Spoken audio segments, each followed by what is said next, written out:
আজ আশির কাছে আমরা সবাই ছোট হয়ে গেছি শুধুমাত্র ওই মেয়েটার জন্য। আর তুমি একা না, আমাদের সবার উচিত ওর কাছে ক্ষমা চাওয়া।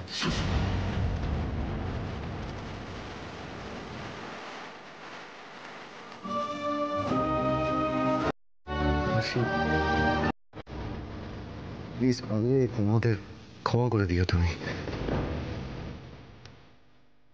আমি জানি তোমার সামনে আমাদের কিছু বলার মুখ নেই। মধুর জন্য তোমাকে অনেক অপমান সহ্য করতে হয়েছে। মধু আমার চোখে তোমাকে ছোট করার জন্য তোমাকে নিয়ে যে ছেলে খেলাটা খেলেছে তার দায় আমি অস্বীকার করতে পারি না। হাসি পারলে আমাকে ক্ষমা করে দিও। তুমি আমাকে সাবধান করার পরেও আমি ওকে বারবার বিশ্বাস করেছি, বারবার। স্যার প্লিজ, কি করছেন আপনি? ঠিকই করছি আশি। আর যদি তুমি সত্যিটা সবার সামনে তুলে না ধরতে তাহলে হয়তো অনেক দিন আমি এই অন্ধকারেই থেকে যেতাম। সত্যি বলছি আশি, ক্ষমা করে দাও প্লিজ। স্যার প্লিজ, আপনি আমার কাছে এভাবে ক্ষমা চাইবেন না স্যার।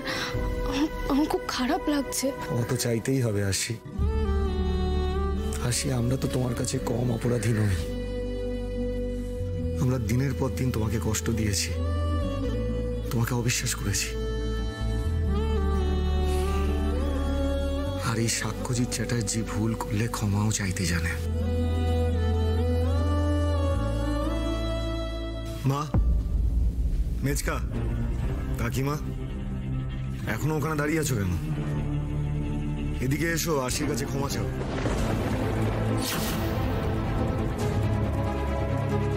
বাবলু, বাবলু, এই প্লিজ মেজকা, এটা নিয়ে আর তর্ক করো না। দেখো, নিজের ভুল স্বীকার করাটার মধ্যে কোনো লজ্জা নেই। হাসির সাথে অন্যায় হয়েছে, এটা স্বীকার করো। আমাদের সবার উচিত ওর কাছে ক্ষমা চাওয়া। সবাই ক্ষমা চাও। তোমরা আশি দিদির সঙ্গে যা করেছো তাতে একবার ক্ষমা চাইলেই সবকিছু মিটে যাবে না। তবুও একবার অন্তত ওকে বলো যে তোমরা যা করেছো তার জন্য তোমরা লজ্জিত।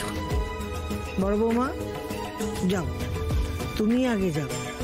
হাজার হোক ও তোমার ছেলের বউ। যাও যাও সুরভি, নিজেকে একটু শুদ্ধ করো। এরকম সুযোগ বারবার আসে না। যাও।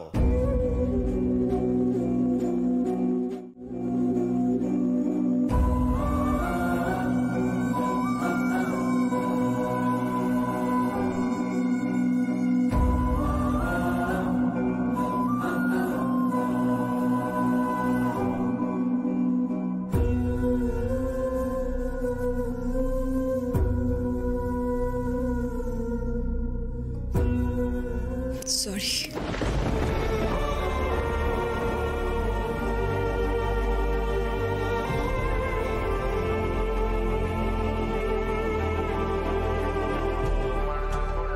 আজ ছেলের সামনেই তোমার কাছে ক্ষমা চাইতে বাধ্য হলাম, কিন্তু তুমি দেখে নিও, এরপর যে কদিন তুমি এই বাড়িতে থাকবে তোমার আমি জিনা হারাম করে ছেড়ে দেব।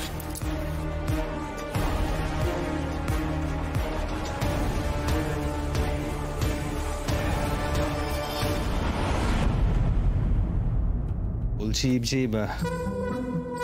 খারাপ যদি কিছু বলে থাকি তাহলে মনে নিও না। সরি। হ্যাঁ, তোমাকে হয়তো অনেক বাজে কথা বলে ফেলেছি, বেশি কিছু মনে করো না। হ্যাঁ, সরি। না, আজ আর ঘুম আসবে না। স্যারের চোখের জল কিছুতেই বলতে পারছি না। এখন তো আমার নিজেকেই দোষী মনে হচ্ছে। মধুবনী ম্যাডামের এই বদমাইশিগুলো জেনে গেলেন বলেই না স্যার এভাবে ভেঙে পড়লেন। আমার জন্যই তো জানলেন, কিন্তু আমি তো স্যারকে কষ্ট দেওয়ার জন্য এগুলো করিনি। বলো বজরংবলী, মধুবনী ম্যাডাম সারা জীবন মুখোশের আড়ালে সবাইকে বোকা বানিয়ে যাবে, আমাকে অপমান করবে, সেটা তো হতে পারে না, তাই না? কিন্তু স্যারের চোখের জলটাও তো সহ্য করতে পারছি না। কি যে করি আমি। স্যার,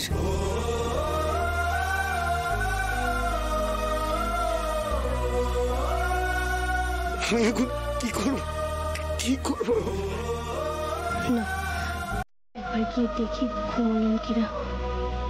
কে জানে, হয়তো এখনো জেগে কষ্ট পাচ্ছেন।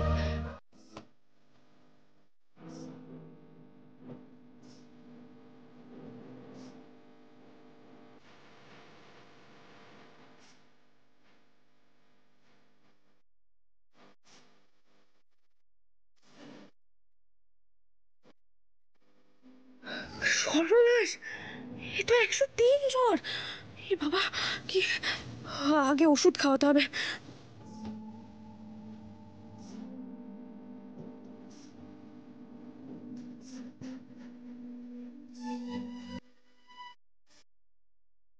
স্যার, স্যার, স্যার শুনতে পাচ্ছেন? স্যার একটু তাকান না।